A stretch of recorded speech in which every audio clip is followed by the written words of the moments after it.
असीं सुरहाण जा गेसू सबा बणजी संवारियूं था, कंदा शबनम जे कतरनि खे निगाहुनि सां सलाम आहियूं, न कंडनि खे था खीकारियूं, न थूहर सां रखूं यारी, मगर राबेल जा नौकर गुलाबनि जा ग़ुलाम आहियूं। अॼु सिंध जे हिकिड़े हसीन शाइर उस्ताद बुखारी जी 33 यादि आहे। हुनजे विछोड़े खे 30 साल गुज़री चुका आहिनि, पर सचपच अॼु बि ईअं ई थो लॻे त उस्ताद न विछड़ियो आहे न विसरियो आहे। छाकाणि त हसीन माण्हू, तख़लीक़ी माण्हू हमेशह दिलि में रहंदड़ हूंदा आहिनि ऐं उस्ताद बि हिकिड़ो अहिड़ो शाइर आहे जेको माण्हुनि जी दिलनि में रहे थो। रुगो फ़र्दनि जी दिलनि में नथो रहे, पर तमामु अक्सीरियत जेको आहे उन जी दिलनि में रहे थो। उस्ताद बुखारी जदीद शाइरनि में हिकिड़ो अहिड़ो मुनफ़रद ऐं हसीन शाइर आहे जेको न फ़क़ति पंहिंजे लबो लहजे जे हवाले सां मुनफ़रद आहे, फ़िक्र ऐं ख़्याल जे हवाले सां मुनफ़रद आहे, पर ॿोलीअ जे सिलसिले में बि हुनजो पंहिंजो असलूब आहे, पंहिंजो अहसासु आहे, पंहिंजो अंदाज़ आहे। उहो ई सबबु आहे त उस्ताद सिंध में जेतिरो मक़बूल ऐं मशहूरु आहे, उहा मक़बूलियत ऐं मशहूरी तमामु घटि शाइरनि जे नसीब में आई आहे। हीउ अहिड़ो शाइर आहे जंहिंजा न फ़क़ति गीत ग़ज़ल जेको आहे हसीन आहिनि, पर हुन जंहिं बि सिन्फ़ में लिखियो आहे उन सिन्फ़ सां हुन ख़ूब निभायो आहे। उस्ताद जी शाइरी जी वॾी ख़ूबी ऐं ख़ूबसूरती हिकु त उन जी सलासत आहे, ॿियो जिद्दत आहे ऐं अवामी लबो लहजो आहे। अवामी लबो लहजे जे हवाले सां उस्ताद हिकिड़ो अहिड़ो शाइर आहे जेको आउं सम्झां थो त हिकिड़ो मिसाल तौर ते खणी सघूं था त अवामी शाइर कीअं हूंदो आहे। उस्ताद जी शाइरी मां अनेक मिसाल ॾेई सघजनि था। मिसाल तौर ते हुनजी सादगी ऐं अवामी लबो लहजो जो अंदाज़ अवां हिन संदसि 64 मां बि लॻाए सघो था त मिली ॾात में ज़िंदगी ॾेढ दम आहे, मिली ॾात में ज़िंदगी ॾेढ दम आहे, लिखां छा पढ़ां छा कयां थिया सितम आहे, हुजनि कई हयातूं त को लुत्फ़ड़ो वठिजे। माना कमाल त ॾिसो माण्हू हिन जी सलासत ऐं सादगी ऐं उन में जिद्दत ऐं छुहण वारी ॻाल्हि। हुजनि कई हयातूं त को लुत्फ़ड़ो वठिजे, हीअ हिकिड़ी हयाती त हिकिड़ो वज़म आहे। माना आम रिवायती ऐं सादा लफ़्ज़, पर उन में केॾी गहराई, केॾो मफ़हूम, केॾी हुस्नाकी। उहो ई सबबु आहे त उस्ताद जा पढ़ंदड़ जेके आहिनि उहे पढ़ियल गढ़ियल माण्हू बि आहिनि, त सिंध जो बकरार, धराड़, मवाली ऐं उतारनि में वेठल जेको आहे हिकिड़ो माण्हू बि आहे। ऐं अॼु उस्ताद जो विछोड़े खे 33 साल थिया आहिनि, पर सचपच ईअं थो लॻे त उस्ताद असां सां गॾु आहे। ऐं उहो ई सबबु आहे त अॼु असां सिंधाला जी जे हिन उस्ताद बुखारी कार्नर जे अॻियां जॾहिं बीठा आहियूं, उस्ताद जी जेको तस्वीर खे ॾिसूं था, उन जे इस्तेमाल में आयल ख़ासि तौर ते सामान खे ॾिसूं था ऐं उन जे किताबनि खे ॾिसूं था, त इहो लम्हे जे लाइ बि अहसासु नथो थिए त उस्ताद को असां खां जुदा थियो आहे। छाकाणि त अहिड़ा हसीन शाइर कॾहिं बि जुदा न थींदा आहिनि। हा, बसि असांजे अॻियां अखियुनि जे ओझल थी वेंदा आहिनि ऐं उस्ताद बि असांजे अखियुनि जे अॻियां ओझल थियो आहे जिस्मानी तौर ते। हुनजो फ़िकिर, हुनजो फ़न, हुनजो अहसासु, हुनजी शाइरी असां सां हर लम्हे हर वक़्तु गॾु ऐं साथ में आहे। नथो भड़कां अखियुनि में कंहिंजा खेरा, नथो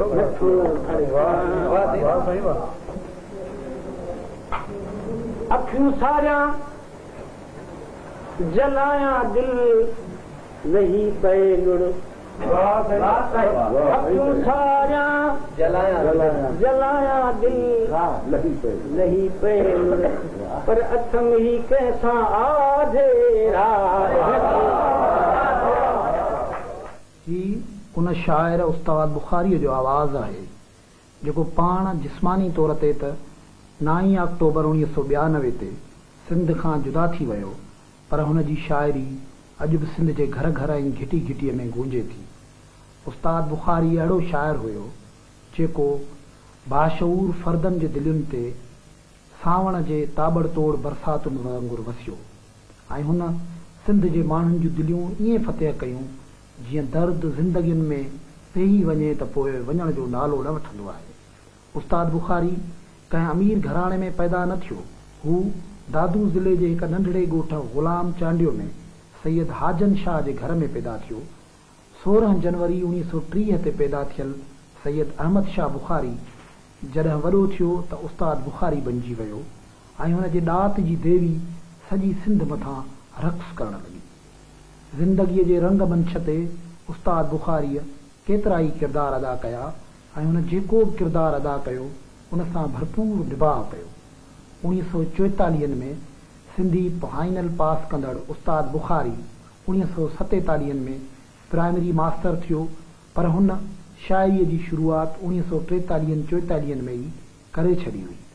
1951-52 धारे मिठियाणी ट्रेनिंग कॉलेज में उस्ताद बुखारी अदबी सरगर्मियुनि में तेज़ीअ सां हिठो वठणु लॻो।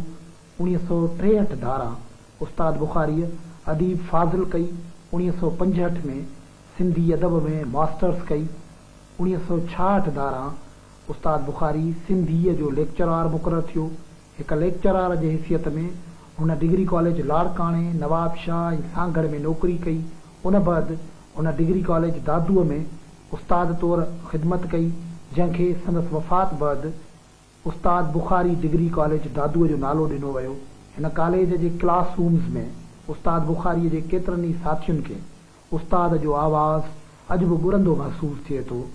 हिन ई कॉलेज में केतिरा भेरा उस्ताद बुखारी जॾहिं पंहिंजी शाइरी ॿुधाई त माहौल वाह वाह सां गूंजी।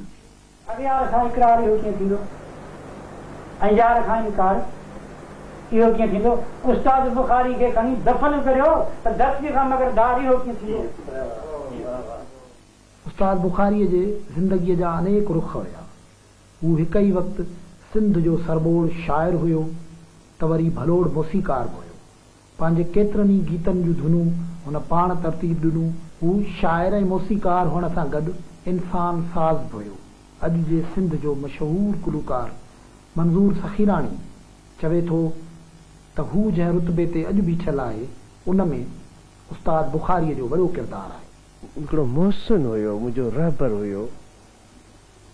उस्तादनि काफ़ी मुंहिंजी हेल्प कई, काफ़ी मुंहिंजी मदद कई। त उस्तादनि जी मूंसां एॾी त मोहबत थी वई जॾहिं इहे गीत मशहूरु थिया महफ़िलुनि में ऐं माण्हुनि ॿुधायो उस्ताद खे त मंज़ूर सां गीत ॻाया आहिनि रेडियो ते या टीवी ते हलनि पिया ऐं ॾाढा सुठे अंदाज़ में ऐं माण्हुनि खे पसंदि आया। जंहिं शाइर उस्ताद बुखारीअ जो ज़िक्र अॼु असीं करे रहिया आहियूं उहो हिकु घर जे फ़र्द जे हैसियत में कीअं हुयो? मूं इहो सुवालु उस्ताद बुखारीअ जे नंढे भाउ ऐं मशहूरु आर्कियालॉजिस्ट सैयद हाकिम अली शाह बुखारी खां पुछियो त हुन पहिरां जवाबु ॾींदे ॿुधायो, ॿारनि ॾे, घर ॾे, भाइरनि ॾे, मुंहिंजे ॿारनि ॾे, छो त मां बि सदाईं ॿाहिरि हूंदो हुउसि, नौकिरी अहिड़ी हुई, पर मुंहिंजे ॿारनि ॾे, असांजे घर ॾे उहो बि पूरो तवजो जेतिरो हिकिड़े सुठे घर जे मालिक खे या संभालींदड़ खे ॾियणु खपे। तंहिंजे करे मां सम्झां थो त अदावड़े जी शख़्सियत हर लिहाज़ खां हिकिड़ी ॼण त तक़रीबन मुकमल शख़्सियत हुई। उस्ताद बुखारी सिंध जो शायदि उहो अकेलो शाइर हुयो जंहिंखे मौसीक़ीअ जी न रुॻो ॼाण हुई, पर हुन पंहिंजे शाइरीअ में हुन मौसीक़ीअ जे इल्म खे इस्तेमालु बि कयो। उन करे संदसि शाइरीअ में नग़मगी ऐं तरन्नुम हमअसर शाइरनि जे भेट में वधीक नज़र अचे थो। हिन दौर जो शायदि ई को अहिड़ो गुलूकार या गुलूकारा हूंदी जंहिं उस्ताद बुखारीअ जो कलाम न ॻायो हुजे।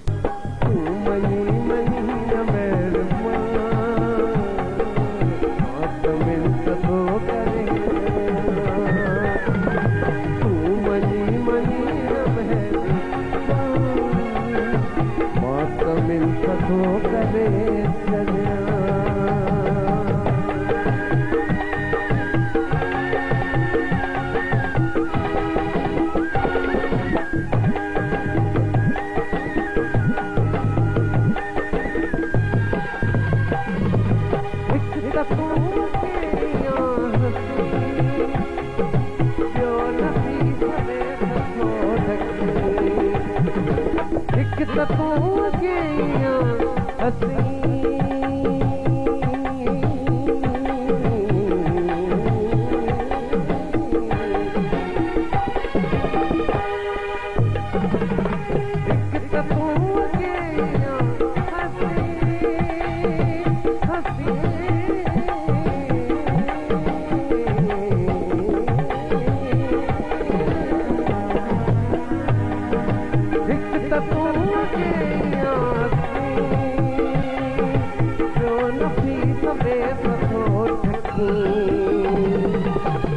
वरी दिली तो नाज़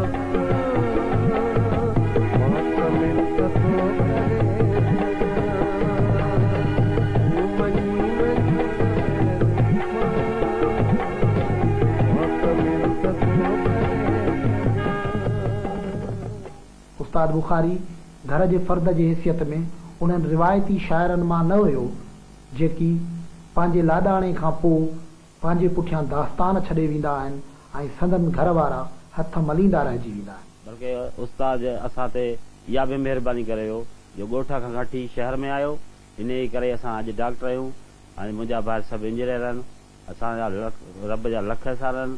उस्ताद खे इन पासे इल्म जे पासे में शाइरी खां अलावा इल्म ॾे ॾाढो ध्यानु ॾींदो हो ऐं तमामु महिरबानी हो। मूंसां त पछाड़ी जो दोस्त बि थी वियो ऐं दोस्ती वांगुरु बर्ताव कंदो हो। उस्ताद बुखारी उन्हनि थोरनि शाइरनि मां हिकु हुयो जिन संदनी दौर में मौजूदु मिलनी नस्लनि खे मुतासिर कयो। इन सिलसिले में लेखक मोहम्मद उस्मान मेमुण जो चवणु आहे त आउं कॉलेज में शागिर्द ऐं उस्ताद बुखारी उते सिंधीअ जो उस्ताद हुयो। बेशत उस्ताद हू हिकु बहितरीनु उस्ताद हो ऐं वाहिद सॼे कॉलेज में उस्ताद हो जंहिंजे लेक्चर ॿुधण जे लाइ शागिर्द इंतज़ारु कंदा हुआ। शाइरी में बि मां तक़रीबन 30 साल संदन शागिर्दी हेठि रहियुसि।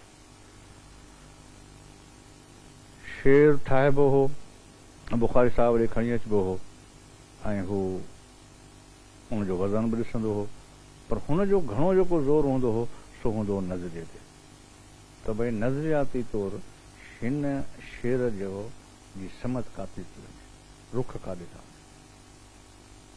उहो हिकु बहितरीनु उस्ताद हुयो ॿिन्ही हैसियतुनि सां। शाइरी वारी हैसियत में बि हुन मूंखे घणो कुझु ॾिनो ऐं उस्ताद वारी हैसियत में बि हुन साम्हूं घणो कुझु कयो। उस्ताद बुखारीअ जे आख़िरी ॾींहंनि में संदसि बिना वेझो रहंदड़ सिंध जो भलोड़ नौजवान शाइर अली दोस्त आजिज़ चवे थो। 1980 में जॾहिं असां मैट्रिक पढ़ंदा हुआसीं तॾहिं खां साईं सां असांजो प्यार ऐं वेझड़ाई शुरू थी। त हुनजी शख़्सियत अहिड़ी हिकिड़ी पुरकशिश हुई, एतिरो मोहबती माण्हू हो जो जेके माण्हू हुन सां मिलंदा हुआ उहे अहिड़ा कमेंट्स ॾींदा हुआ, चवंदा हुआ त उस्ताद प्यार करे ई मूंसां थो। त हुनजी शख़्सियत ऐं मोहबत जो हू जेतिरो वॾो शाइर हो एतिरो वॾो माण्हू हो। हुनजी ज़ात में ऐं शाइरी में को तज़ाद कोन हो। इहा ई ॻाल्हि आहे जेका हिनखे ॿियनि शाइरनि खां नुमायां बि करे थी ऐं हू यानी पंहिंजे जेतिरो हुनजो ऑब्ज़र्वेशन घणो हो तीअं हुननि सिंधी माण्हुनि जी नेचर खे सम्झी हुननि जे दिलुनि में एतिरो लथल हो जो ॿियनि लफ़्ज़नि में ईअं चइजे त उस्ताद माण्हुनि जे दिलुनि में पैदा थियण जो फंड ॼाणे वरितो हो ऐं हुन सम्झो त जेको दिलि में ॼमंदो उहो ई हमेशह बाक़ी रहंदो। उस्ताद बुखारीअ सां गॾु संदसि टहीअ जो शाइर अला नवाज़ रुकणाई मुख़्तलिफ़ मुशाइरनि में वेंदो हुयो। उन दौर जे यादुनि जा वर्क उथलाईंदे अला नवाज़ रुकणाई ॿुधाए थो। 51 अप्रैल ते मां ऐं उस्ताद बुखारी ट्रेनिंग कॉलेज मिठाणी में चूंडिजी वियासीं। अॻु में हिक ॿिए खे मास्टर जी हैसियत में सुञाणंदा हुआसीं, पर पोइ उते शाइरीअ जे नाते जे करे वधीक गहराइप थी। उस्ताद 2 साल पहिरियों नंबर खयो ऐं पहिरें साल में उस्ताद उतां जी बज़म जेका कॉलेज जी बज़म हुई उन जो सेक्रेटरी हो। कॉलेज जे निकिरण खां पोइ उस्ताद जी शाइरी उभरण लॻी। उस्ताद मिजाज़ खां पोइ वरी पंहिंजो क़ौमी शाइरीअ ॾे वधीक तवजो ॾिनो। हिकिड़ी मिसर तरह ही जंहिंमें उस्ताद बुखारी क़ौम जे लाइ चयो त न सौदाए हसीननि में मगर सौदाए मिलत में सॼियूं रातियूं चटा भेटियूं मुंहिंजे तारनि जूं तारनि सां। ऐं उन खां पोइ संदसि शाइरी उभरण लॻी ऐं हिकिड़ो मुशाइरो जेको ॻोठ पीरबख्श मीरबर में बज़म तालबुल मौला जो थियो उन में मिसरे तरह हुई त उहो अचो अचो अचो अथई बहार जो कसम सनम। ऐं उन ते जेको साईं गीत लिखियो हो उहो सॼी सिंध जा क़रीबन 6-7 ज़िलनि जा शाइर आया हुआ ऐं साईं जो सभिनी खां मथां उहो शेर बीठो ऐं उन खां पोइ जॾहिं जॾहिं असांजे मुशारे में साईं ईंदो त असां उनखे पछाड़ी जो रखंदासीं, छाकाणि त साईं जे ॿुधण जे लाइ अक्सर करे माण्हू वेंदा हुआ। बुखारीअ जो रुगो पाछो ॿुधो आहियां, छुहायो था घणा थिया। बुखारीअ जो रुगो पाछो ॿुधो आहियां, छुहायो था घणा थिया। उस्ताद बुखारीअ जे लाॾाणे खां पोइ संदसि शाइरीअ जो इम्पैक्ट वधंदो वियो आहे। अॼु बि सिंध जी का स्टेज, का महफ़िल, को जशन, का वरसी उस्ताद बुखारीअ जे शाइरीअ खां सवाइ अधूरी सम्झी वञे थी।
अॼु बि हीअ आलम आहे त सिंध जे कुंड कुर्छ में अहिड़ा नौजवान पखड़िया पिया आहिनि जेके उस्ताद बुखारीअ जी शाइरीअ खे पंहिंजे दिलनि जो तर्जुमान सम्झनि था ऐं पंहिंजे वतन जे अंजन ऐं ईज़ाम जो पटार उस्ताद बुखारीअ जे शाइरीअ में पसंदि था। उन करे हू उस्ताद बुखारीअ जे शाइरीअ जा हाफ़िज़ थियणु चाहिनि था। दादूअ जो गुलण भंड अहिड़नि नौजवाननि मां आहे जेके उस्ताद बुखारीअ जी समूरी शाइरी यादि रखण जी ख़्वाहिश रखनि था। कॉलेज जे टाइम में शागिर्द बि रहियो आहियां ऐं सम्झां थो त सुभाणे सिंध खे का ज़रूरत आहे उस्ताद जी आहे। उस्ताद अज़ीम शाइर हुयो ऐं उन जी अज़मत ऐं उन सॼी शाइरी जे पुख़्तगी ऐं उस्ताद जंहिं तरह सां क़ौम ॾुतड़ियल क़ौम में साह विधो आहे उन खां मुतासिर थी ऐं उस्ताद खे हिफ़्ज़ कयां थो ऐं मुंहिंजी कोशिशि आहे त आउं उस्ताद बुखारी खे सॼो बरज़ुबान यादि करे वञा त जीअं उस्ताद जी सॼी शाइरी खे किथे बि आउं पेश करे सघां ऐं उन जे सॼे धरती सां प्यार वारे नज़रिए खे आउं मुतारिफ़ कराए सघां। शाइरी मर्द लफ़्ज़नि जी बाज़ीगरी न हूंदी आहे, नई लफ़्ज़नि जी रांदि आहे। शाइरी त ज़िंदह जज़्बनि जो इज़हार हूंदी आहे, उहा त ज़िंदगी बख़्शण ऐं जज़्बनि खे नवां रूप ॾियण जो वसीलो बणिजे थी।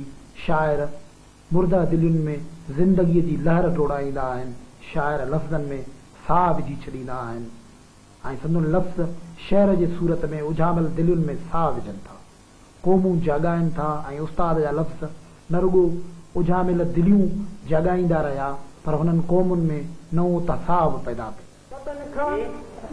पिंबड़ियुनि साईं बिल्कुलु नई तरक़ी पबनि खां पिंबड़ियुनि साईं सिकी साझम पबनि खां पिंबड़ियुनि साईं सिकी साझम पिरीअ जे प्यार जा पेरा। उस्ताद बुखारीअ जी शाइरी ऐं शख़्सियत बाबति मशहूर लेखक ऐं शाइर ताज जोयो चवे थो। उस्ताद बुखारी ज़िंदगीअ जो शाइर हो। शेख अयाज़, हरी दिलगीर, नारायण श्याम, अब्दुल करीम गदाई ऐं नियाज़ हमायूनी खां पोइ वारी टहीअ में उस्ताद बुखारी तमामु देर सां शाइरी कई पर हिकु वॾे छाल सां अॻियां उभरी आयो। उस्ताद बुखारी ज़िंदगीअ जो शाइर हो ऐं हुनजी ॿोली सिंध जे ॻोठनि, वसियुनि ऐं बाहणनि जी निज सिंधी ॿोली हुई। हुन जी पंहिंजी धरतीअ सां, पंहिंजे माण्हुनि सां कमिटमेंट हुई। हुन जी शाइरी ऐं हुन जो नस्बुल ऐन सिंध हुई। उस्ताद बुखारी पंहिंजे शाइरीअ में जेतिरा तजुर्बा वज़न जे हवाले सां, हेयत जे हवाले सां ऐं ॿोलीअ जे हवाले सां कया आहिनि, ऐं सम्झां थो तमामु घटि शाइरनि कया हूंदा। उस्ताद जी ॿोली जीअं इहो चयो वेंदो आहे त शेख अयाज़ जी ॿोली करश्मो हुई, त उस्ताद जी बुखारीअ जी ॿोली बि वाक़ई हिकिड़ी मौजज़ाती ॿोली हुई। ऐं हू न रुॻो बहराड़ीअ जी ॿोली इस्तेमालु कंदो हो, पर हुन जेके नवां लफ़्ज़ तख़लीक़ कया आहिनि उहे आउं सम्झां थो त असांखे उस्ताद बुखारीअ जे समूरनि मजमूअनि जे पढ़ण खां पोइ सिंध जी जेका जामिया लुग़ात आहे उनखे नए सिर तरतीब ॾियणो पवंदो। उस्ताद बुखारी सिंधी ॿोलीअ जो सोनारो शाइर हो। हू हिकिड़ो विंझर हो जीअं मुंडीअ में टिकूं जड़बियूं आहिनि, जीअं गज में भर्त भरबो आहे, जीअं टोपीअ में टिकूं जड़बियूं आहिनि, तीअं सिंधी शाइरीअ में हू न रुॻो लफ़्ज़नि जे हवाले सां पर फ़िक्र जे हवाले सां हू अवामी सतह ते अची आला फ़िक्र ॾींदो हो। उस्ताद बुखारी पंहिंजी ज़िंदगी में आउं सम्झां थो त ही भाग भरियो शाइर हो, जंहिंखे पंहिंजी ज़िंदगीअ में बि ओतिरी मञता मिली ऐं संदसि वफ़ात खां पोइ तमामु घणी मञता मिली, ऐं ज़िंदगीअ जे हर तबिके जे माण्हूअ खां, उहो शाइर हुजे, हारी हुजे, ॻोठाणो हुजे, फ़नकार हुजे, मतिलबु त हुनखे ज़िंदगीअ जे हर शोबे जे माण्हुनि साराह कई।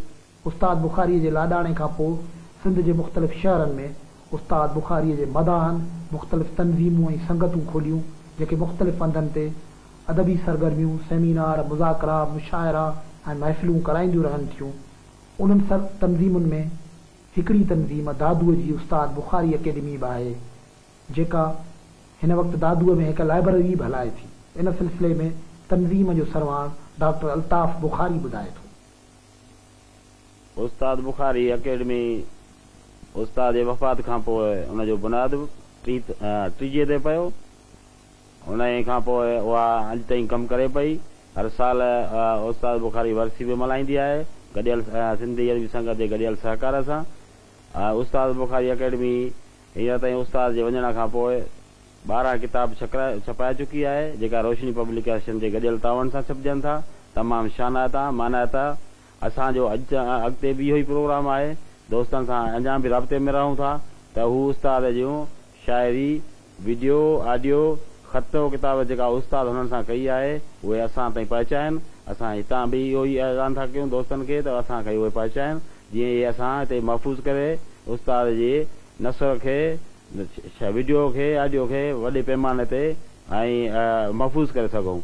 हिन वक़्त ताईं मजमूई तौर ते उस्ताद बुखारीअ जा 22 शहरी मजमूआ अची चुका आहिनि ऐं उन्हनि मां हर हिकु शहरी मजमूअ खे भरपूर मोट मिली आहे। उस्ताद बुखारीअ जे घर में उन कमरे खे उन ई हालत में रखियो वियो आहे जंहिं हालत में उस्ताद बुखारीअ उन कमरे खे छॾियो हुयो। हिन कमरे जे हर शइ मथां उस्ताद बुखारीअ जे सारूड़ियुनि जूं कूंजूं उॾामंदियूं रहनि थियूं। उस्ताद बुखारी दादू शहर में पंहिंजे घर जे पाड़े में वाधन शाह बुखारीअ जे क़ब्रिस्तान में अबदी आराम में आहे, जिते संदसि मदाह ऐं मुअतक़िद खेसि सलाम पेश करण लाइ ईंदा रहनि था।